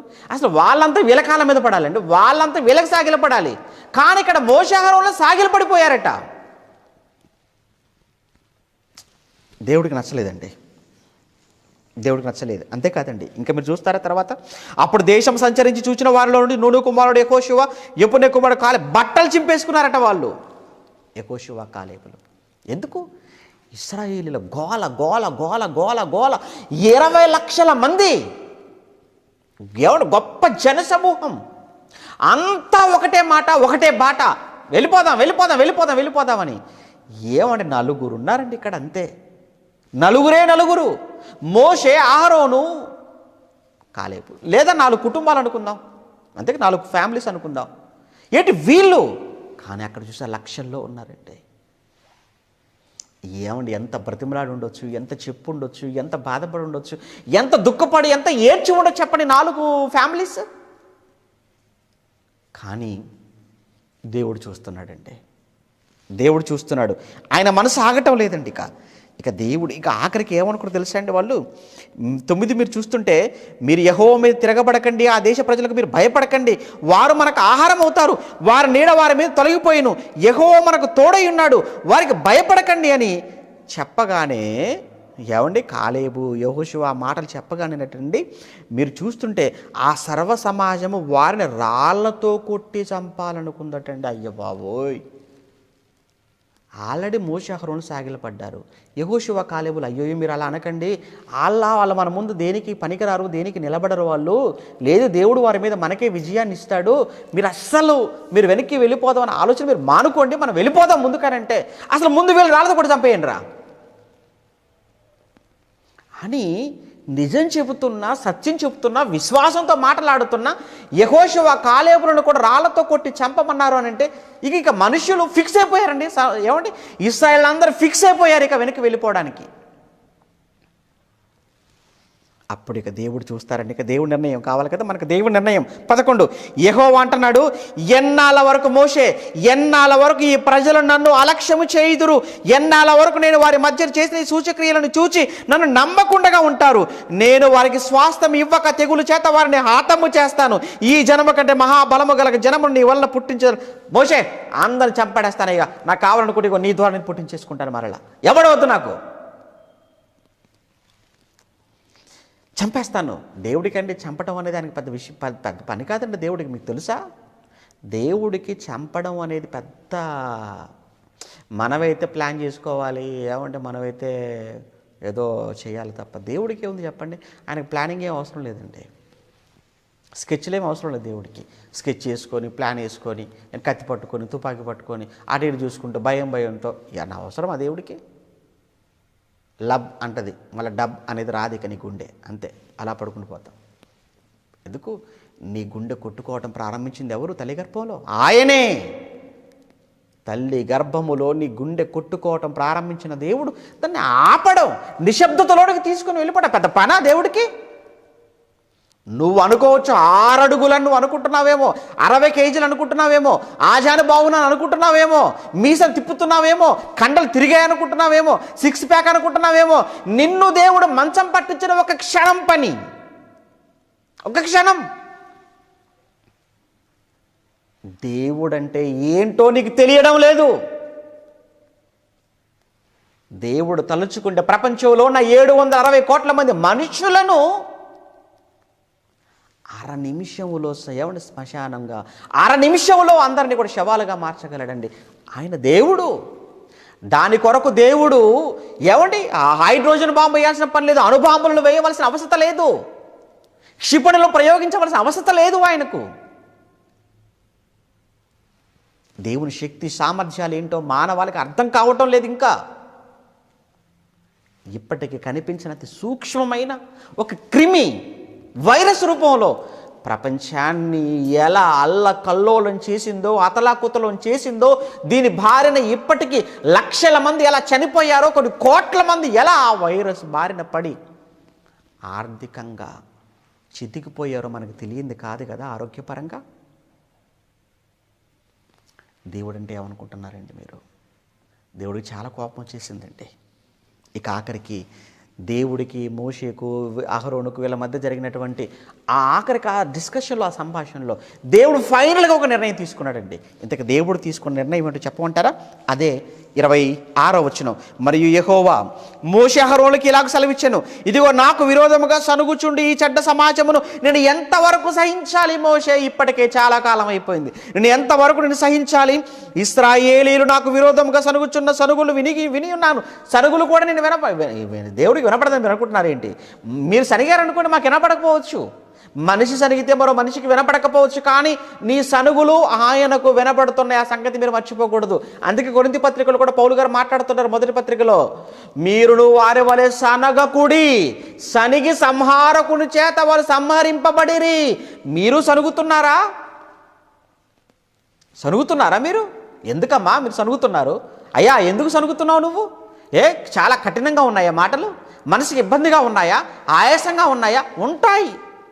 ఎందుకు? తప్పు చేస్తున్నావు గనుక. నువ్వు తప్పు చేస్తున్నావు గనుక, తప్పుగా మాట్లాడుతున్నావు గనుక. తప్పు చేస్తున్నప్పుడు, తప్పుగా మాట్లాడుతున్నప్పుడు ఈ మాటలు వింటే చాలా ఇబ్బందిగానే ఉంటాయి, చాలా కఠినంగానే ఉంటాయి. బయటికి అనలేక, ఎవరితో చెప్పుకోలేక నీ మనసులో సనుగుతున్నావా? అయితే నేను వినకపోవచ్చు, నీ చుట్టూ ఉన్నవారు వినకపోవచ్చు, కానీ నీ లోపల నీవు సనుగుతున్న ఈ సనుగులు వింటున్న సర్వేశ్వరుడుగా దేవుడు పరమందు ఉన్నాడు, మర్చిపోకూడదు. సనగకండి, సనగకండి. సనుగులు సంశయములను మాని అంటాడు. సనుగులను సంశయములను మానండి. సనుక్కోకండి. సంతోషంగా వినండి, సంతోషంగా మాట్లాడండి, సంతోషంగా ఇవ్వండి, సంతోషంగా పెట్టండి, సంతోషంగా చేయండి. సనగకండి. కొంతమంది ఆతిథ్యం ఇస్తుంటారండి, సనుగుతూ ఇస్తుంటారు. పోయి ఏ టైంకి రావాలా అయ్యగారు పాస్టర్ గారు? ఇప్పుడే రావాలా? మీ తినే టైంకే రావాలా? జీతం వచ్చిందని తెలుసుకునే వచ్చేసాడా? ఎందుకమ్మా? ఇస్తే ఇవ్వు, ఇవ్వకపోతే ఇవ్వు, నీ ఇష్టం. దీనికి ఎందుకు మనసులో అనవసరమైనటువంటి సనుగులు సనుగుతుంటావు? లోపల సనుగుతుంటావు, చూడగానే నవ్వుతుంటావు, లోపల సనుగుతుంటావు, దండం పెడుతుంటావు. ఎందుకు? నీ నటనకు ఇవ్వాలి అవార్డులు. మనకంటే మించిన నటులు ఎవరండి? తెర మీద వాళ్ళు నటులు అని చెప్పుకొని నటిస్తున్నారు. మనమేమో అబ్బాయి నటించడం లేదని అనుకుంటూ నటిస్తున్నాం కదా. అసలు ఎవరు నటులు? నువ్వే మహానటి, నువ్వే మహానటుడు, నువ్వే. నీకివ్వాలి పద్మశ్రీ, నీకివ్వాలి నంది, నీకివ్వాలి ఆస్కారు. ఆలకిస్తున్నారు పాపం. నిండు పెడితే నువ్వు బాగా నటిస్తూనే ఉన్నావు అనుకో. ఆల్రెడీ క్రీస్తు పేరు చెప్పుకొని క్రైస్తవుని అనుకుంటూ, భక్తుని అనుకుంటూ, భక్తురాలను అనుకుంటూ, ఓ దేవుడు నాకు అంత ఇష్టం ఇంత ఇష్టం అని చెప్పుకుంటూ నువ్వు వేసే వేషాలు తిరిగే ఎవడు తిరుగుళ్ళు తెలియదు ఆ దేవుడికి. మనుషులకు తెలియకపోవచ్చేమో, కానీ ఆయనకు తెలుసు. మనిషి తెలిస్తే పెద్ద ప్రమాదం ఏమీ లేదండి, కానీ ఆయనకు తెలిస్తేనే ప్రమాదం. నువ్వే అనుకుంటావంటే మనిషి చూడట్లే కదా, మనిషికి తెలియదు కదా, నువ్వు అనుకుంటున్నావు. తప్పు కదండి. చూస్తారా మరి దేవుడు నిర్ణయం ఏంటి చూస్తారా? ఆయన డెసిషన్ ఏంటి చూస్తారా? ఇప్పుడు ఎందుకు 40 ఏళ్ళు పట్టింది? అదే కదా మన ప్రశ్న. ఎందుకండి 40 years? 40 రోజుల్లో వెళ్ళవలసిన వారికి 40 సంవత్సరాల కాలం ఎందుకు పట్టింది? ఇప్పుడు విన్నదంతా మనసులో పెట్టుకొని ఇప్పుడు చదవండి. ఇక నీవు వారితో యెహోవా వాక్కు ఏదనగా నా జీవము తోడు మీరు నా చెవిలో చెప్పినట్లు నేను నిశ్చయముగా విడుదల చేసేదను. మీ శవములు ఈ అరణ్యములో. ఎక్కడో విన్నట్టుగా ఉంది. ఎక్కడ? ఎబ్రీ పత్రికలు చదువుకున్నాం మనం. 3వ ఎపిసోడ్లో 4వ ఎపిసోడ్లో చదువుకున్నాం. వారి శవములు అరణ్యములో రాలిపోయిన ఎవరి మీద ఆయన కోపగించుకొని ఎబ్రీ పత్రిక 3, 16, 17లో చదువుకున్నాం కదండి. 40 ఏళ్ళు ఆయన ఎవరి మీద కోపగించుకొనను పౌలు గారు చెప్తుంటాడు కదా ఎబ్రీ పత్రికలో 3వ అధ్యాయంలో 16, 17 వచనాలలో ఈ మాటలే అక్కడ రిపీట్ అవుతుంటాయి అన్నమాట. ఓకేనా? రైట్, చూద్దాం ఇప్పుడు మరలా ఇక్కడ. ఏమంటే మీ శవములు అరణ్యములో రాలును, మీ లెక్క మొత్తం చొప్పున మీరు లెక్కించబడిన వారందరూ అనగా 20 ఏండ్లు మొదలుకొని పై ప్రాయం కలిగిన నాకు విరోధముగా సనిగిన వారందరూ రాలిపోవుదురు అన్నాడు. శాపం ఇచ్చేశాడు. శాపం ఏంటా శాపం? నాకు విరోధముగా సనిగినటువంటి 20 ఏండ్లకు పైబడిన వారందరూ కూడా ఈ అరణ్యములోనే రాలిపోవుదురు. వీళ్ళంతా ఈ అరణ్యంలో రాలిపోయేంత వరకు మిగతా వాళ్ళంతా తిరుగుతూనే ఉండాలి. ఇలా తిరగడానికి ఎంత కాలమో చెప్పమంటావా? ఎన్ని రోజులు వాళ్ళు కనాను తిరిగి చూసారని చెప్పుకున్నా. ఎన్ని రోజులు పట్టిందట వాళ్ళు వెళ్ళి రావడానికి? 40 days. అంతే కదా, 40 days కదా. అయితే ఒక్కొక్క దినానికి ఒక్కొక్క సంవత్సరము చొప్పున మీకు వేసేటువంటి శిక్ష 40 years. ఈ 40 సంవత్సరాల కాలములో 20 ఏండ్లకు పైబడినటువంటి వారందరూ కూడా చచ్చి శవాలుగా ఈ అరణ్యములో సమాధిలోకి వెళ్ళిపోతారు.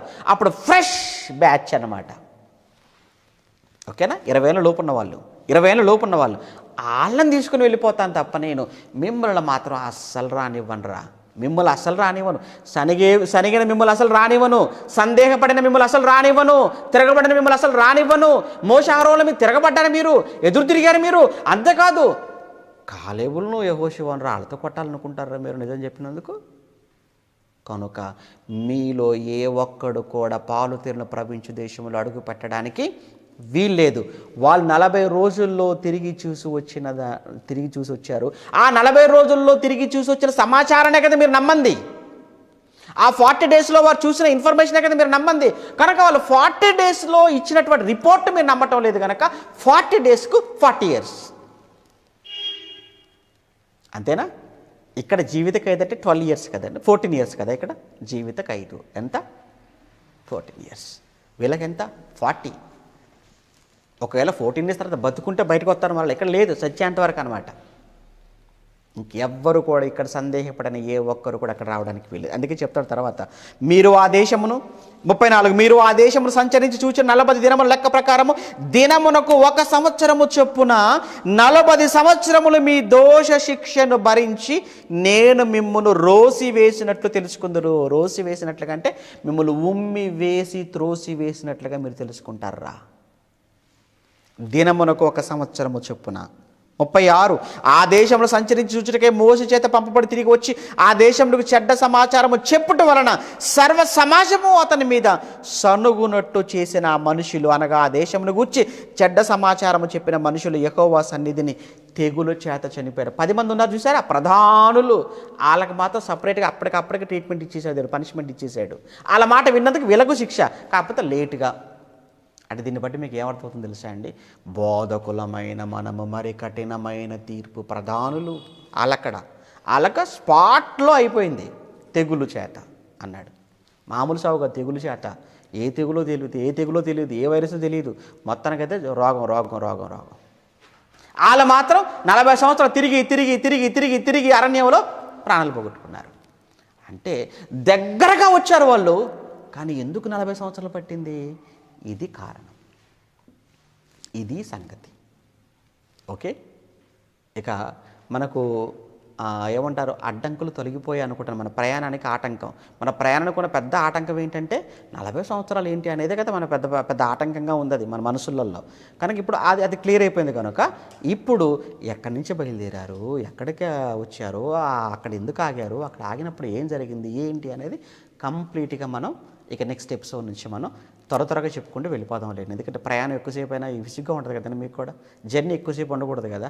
ఇస్రాయేల్ ప్రయాణం ఇప్పుడు 6 భాగాలు అయిపోయింది కాబట్టి ఇంక ఎక్కువసేపు ఉన్నా మీకు బోర్గా ఉంటుంది. కనుక ఇక ప్రయాణాన్ని త్వరగా ఫాస్ట్గా, అంటే ఒక విధంగా చెప్పాలంటే ఏమండి ఆర్డినరీగా కాకుండా కొంచెం సూపర్ ఫాస్ట్ లాగా వెళ్ళిపోదాం. ప్రయాణం చాలా తేలిగ్గా ఉంటుంది అప్పుడు. అలా నెక్స్ట్ ఎపిసోడ్ నుంచి అలాగే త్వరగా మనం మాట్లాడుకుందాం. ఓకే, అప్పటి వరకు మన బైబిల్ వరల్డ్ ఛానల్లో తిరిగి లైవ్ ప్రసారం అయ్యేంత వరకు ఇప్పుడు మీరు చూస్తున్న ఈ ఛానల్లోనే లైవ్ వచ్చింది. కనుక తప్పనిసరిగా మీరు ఈ ఛానల్ కూడా మీరు సబ్స్క్రైబ్ చేసుకోండి, బెల్ బటన్ ప్రెస్ చేయండి, లైక్ చేయండి, కామెంట్ చేయండి. అయితే ఈ మెసేజ్ మళ్ళీ వెంటనే మన రెగ్యులర్ ఛానల్ బైబిల్ వరల్డ్ ఛానల్లో దాన్ని అప్లోడ్ చేస్తారు. ఇప్పుడు చెప్పిన ఈ పాఠం పైన రేపు ఉదయానికి ప్రశ్నలు ఉంటాయి 9 గంటలకు. 9 నుంచి 10 గంటలలోపే మీరు ప్రశ్నలు పంపించాలి. పంపించాల్సిన నెంబర్లు ఏంటో మీకు తెలుసు. కొత్తగా రాయాలనుకున్న వాళ్ళు మీరు మాకు మీ పేరు, మీ ఊరు మాకు వాట్సాప్ చేయగలిగితే మిమ్మల్ని గ్రూప్లో యాడ్ చేయడం జరుగుతుంది. ఇక వచ్చే సోమవారం మాత్రం ఖచ్చితంగా 42 మంది రాజుల చరిత్రలో నుంచి ఎగ్జామ్ ఉంటుంది. అది ఫైనల్ ఎగ్జామ్. అందులో అడిగిన ప్రశ్నలు అన్నిటికీ సరైన సమాధానాలు పంపించిన వారి ఫోటోలతో సహా డిస్ప్లే చేయడం జరుగుతుంది. కనుక పోటీ పడండి, బాగా చదవండి. అలా అని టైం కూడా పెడతాం అక్కడ. ఏంటి ఆ టైం అంటే పంపించిన వాళ్ళు ఎంత టైంలో పంపించారనేది కూడా మేము చూస్తుంటాం. ఎందుకంటే తీరిగ్గా వినుకుంటూ బైబిల్ తీసి చదువుకుంటూ అలా చేసేవాళ్ళు కూడా ఉండాలండి. మాకు తెలియకపోయినా ఆయన చూస్తున్నాడు కదా పైన. ఆయన ఇన్విలేటర్ మీరు దొరికిపోయి ఉంటారు, ఇప్పటికే చాలాసార్లు బుక్ అయిపోయి ఉంటారు. కనుక ఆ ఎగ్జామ్ మాత్రం ఏం చేస్తామంటే ఖచ్చితంగా మీరు పంపించగానే ఎలాగో మీ టైం పడిపోతుంది. మీరు పంపించగానే మాకు వాట్సాప్లో టైం పడిపోతుంది. కనుక పేరు చెప్పేటప్పుడు కూడా ఇక జస్ట్ 10 నిమిషాలు పంపించేశారండి, ఇక 15 నిమిషాలు పంపించేశారు, ఇక 20 నిమిషాలు పంపించేశారు. నేను అలా చెప్పుకుంటూ మరి రిజల్ట్స్ అనౌన్స్ చేస్తాను. కనుక బాగా చదవండి, బాగా కష్టపడండి. ఓకే, మళ్ళీ తిరిగి రేపు తిమోతి 2వ పత్రిక పౌలు గారిది ఆ వివరణతో మనం రేపు కలుసుకుందాం. ఓకే, లేట్ అయిపోయింది, ప్రార్థన చేసుకుందాం. రిజల్ట్స్ అండి మన్నించండి, రిజల్ట్స్ ఉన్నాయట, అవి కూడా అనౌన్స్ చేసేస్తాను. Exam number 42 అటండి. ఏది ప్రయాణం, ఇదే ఇశ్రాయేలు ప్రయాణానికి సంబంధించి.